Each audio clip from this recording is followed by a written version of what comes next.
شروع میں اللہ اکبر سنایا گیا، جنازے اس وقت بھی لوگ دیکھنے آئے تھے، جنازے کا جب وقت ہوا تو بھی اسے اللہ اکبر ہی سنایا جائے گا، نماز جنازہ اس کی ادا کی جائے گی، ہر کوئی دیکھنے آتا ہے، یہاں تک کہ جب قبر میں اس کو لٹایا جاتا ہے تو بھی اس کے چہرے کو کھولتے ہیں اور یوں کہتے ہیں لو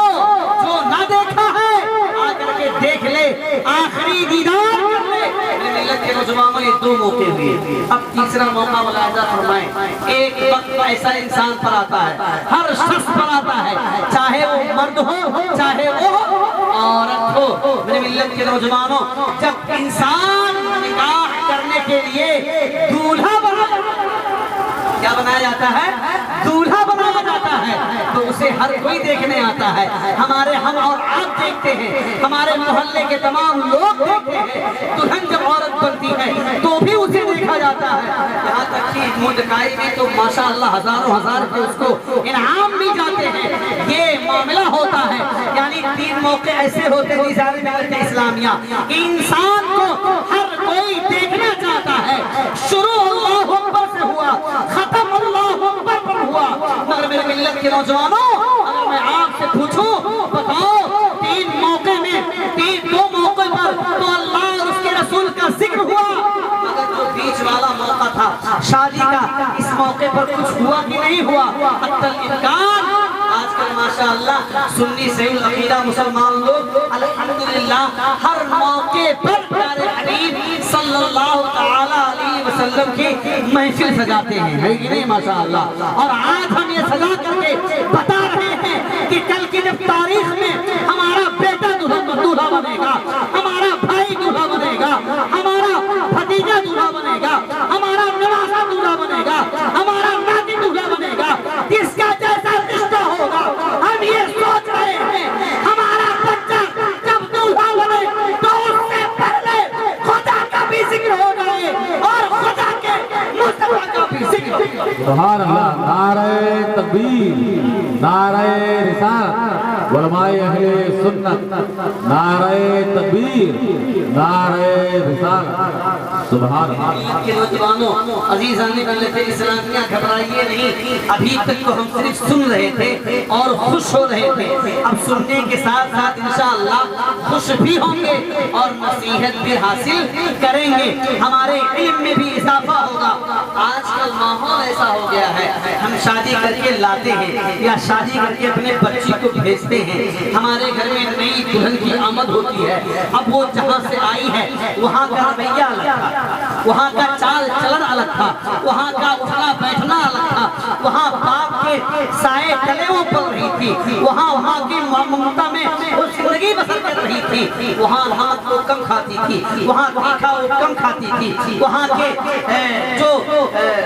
کھانا وغیرہ تھے یا تمام معاملات پر ملت کے نوجوانوں الگ الگ تھے، مگر جب آپ کے گھر میں وہ آئے گی تو آپ کے رہنے کا انداز الگ ہوگا، آپ کے بات کرنے کا انداز الگ ہوگا، آپ کا رویہ الگ ہوگا، آپ کے گھر کا کھانا الگ ہوگا۔ میرے ملت کے نوجوانوں، ایک خاتون جب اپنے ماں باپ کو الوداع کہتی ہے تو اسے دوسرے ماں کی بھی تلاش ہوتی ہے، دوسرے باپ کی بھی تلاش ہوتی ہے۔ ایک نوجوان لڑکی جو اپنے ہاتھ پیلے کرتی ہے تو اپنے بھائی کو چھوڑ کر کے آتی ہے، اسے یہاں بھائی کا پیار ملنا چاہیے، ایک بہن کو چھوڑ کر کے آتی ہے، یہاں ایک بہن کا پیار ملنا چاہیے۔ عزیزان ملت اسلامیہ، مگر آج اس دور میں تو الٹا ہوتا ہے، ہم نکاح کر کے لے آتے ہیں، جہیز نہ دیا جائے تو بیٹی پر تشدد کرتے ہیں۔ میرے ملت کے نوجوانوں، گھر پہ پہنچنے کے بعد اگر تمہاری گھر کی بہو پہل بسم اللہ ہمیں کھانا بنائی ایٹھا ہو گیا، اس پر ساسو ماں بھڑک پڑتی ہیں،